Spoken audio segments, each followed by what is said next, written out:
Hello everybody, this is Terry Jeanette with the Tappingflamingo, and today we're going to make a necklace out of this wax melt and these jasper beads. I'm also going to add a little bling by using these really pretty champagne colored crystals. I did a couple of videos all about my journey on how to make these wax melts. They come from Craspire. They actually sent me some things to experiment with.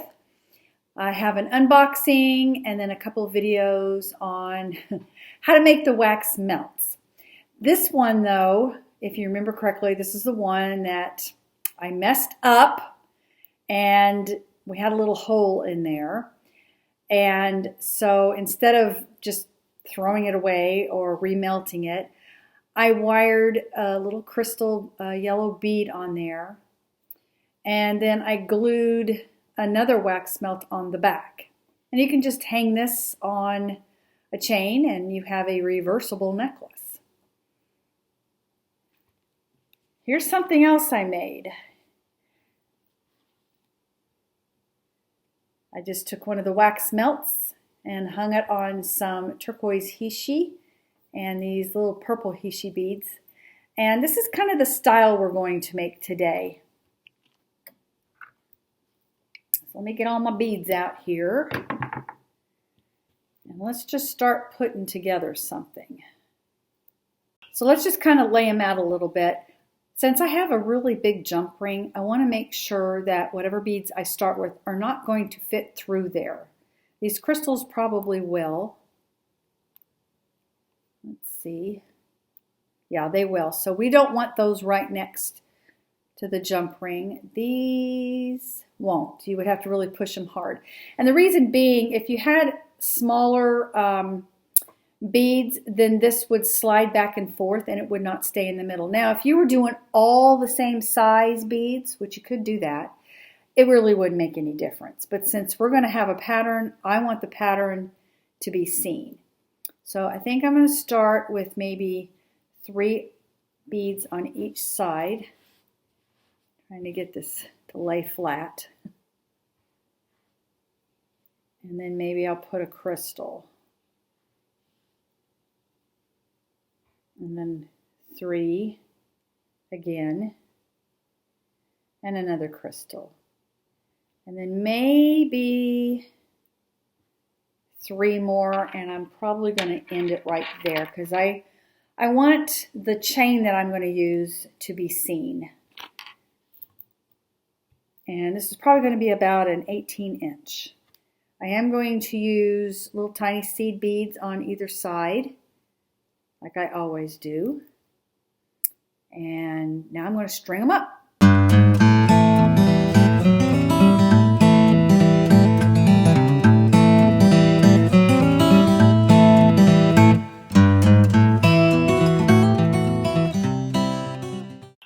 That's going to look really nice. I like the way this looks.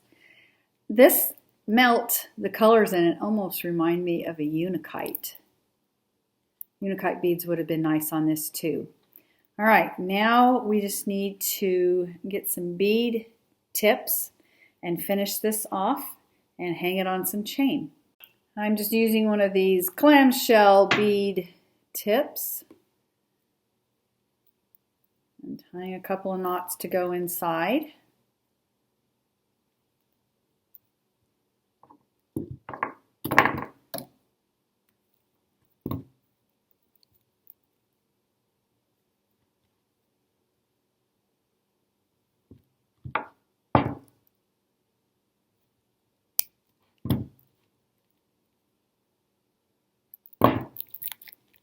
Same thing on the other side.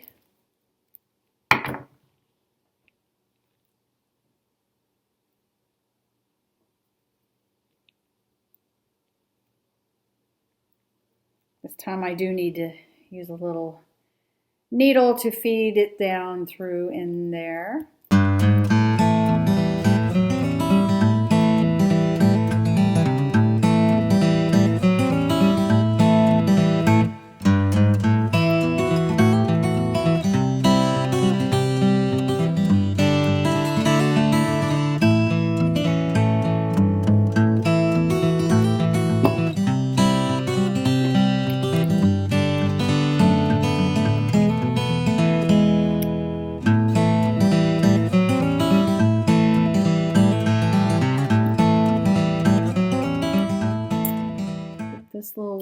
off and make sure nothing's sticking out.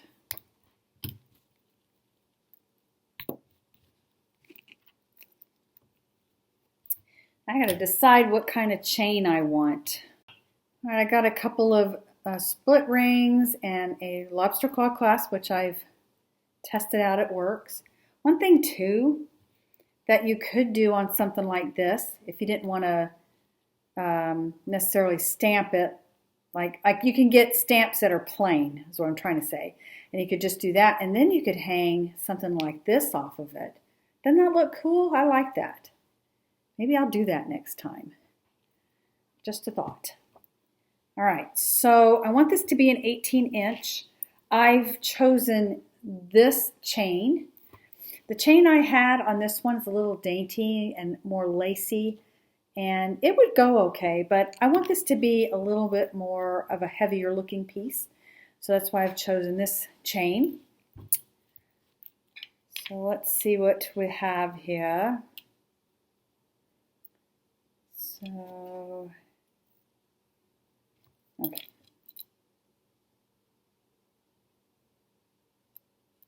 Go ahead and put this on. I just find it easier to do it this way.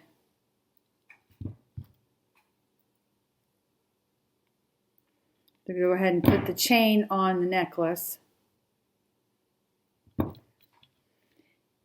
This is probably about an inch or a little bit more than an inch.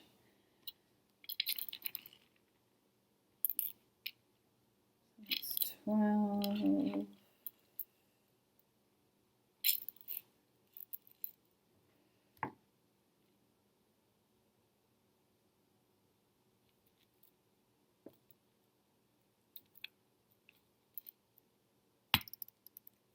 All right, I'm getting tangled into my beading wire there. There we go. That was not wanting to cut.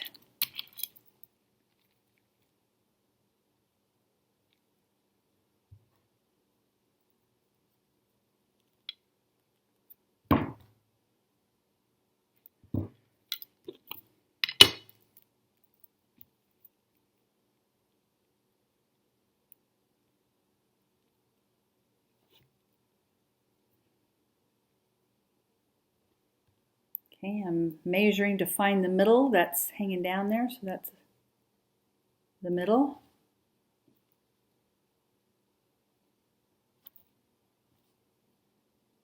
This is a pretty tough chain here. I think I'm going to go get my memory wire cutters. I just don't want to damage my good cutters here. When in doubt, get your memory wire cutters out. You do not want to nick your really nice wire cutters. I have done that one too many times.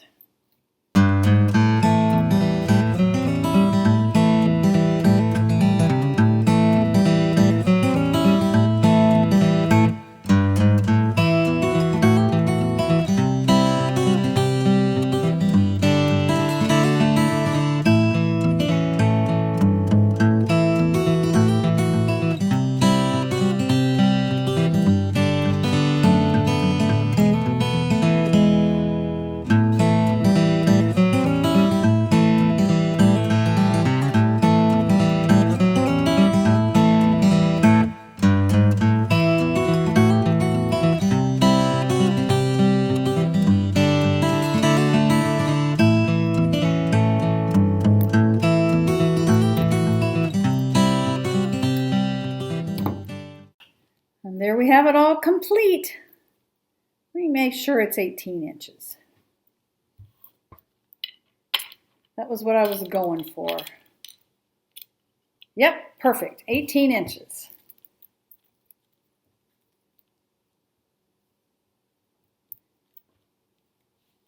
What do you think? Actually, when I was doing some research to see how many pieces of jewelry are out there on the market as far as wax melt, when I actually looked up wax melt jewelry, most of you probably already know this, but I didn't. I guess they have taken like old wax melts and made sterling silver. I guess they're sterling silver. They're silver some type of a silver metal like this. And they're very expensive pieces of jewelry. They look pretty cool. I didn't know there was such a thing. But these are actual wax melts. They are made of wax. And I think they look pretty cool. And here's what it looks like on. See the little bling there with the crystals? I like the way it turned out. It's not a very heavy piece, and it would definitely make a conversation piece.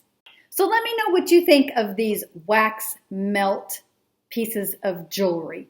Would you wear them? Would you give them as gifts? Let me know in the comments below.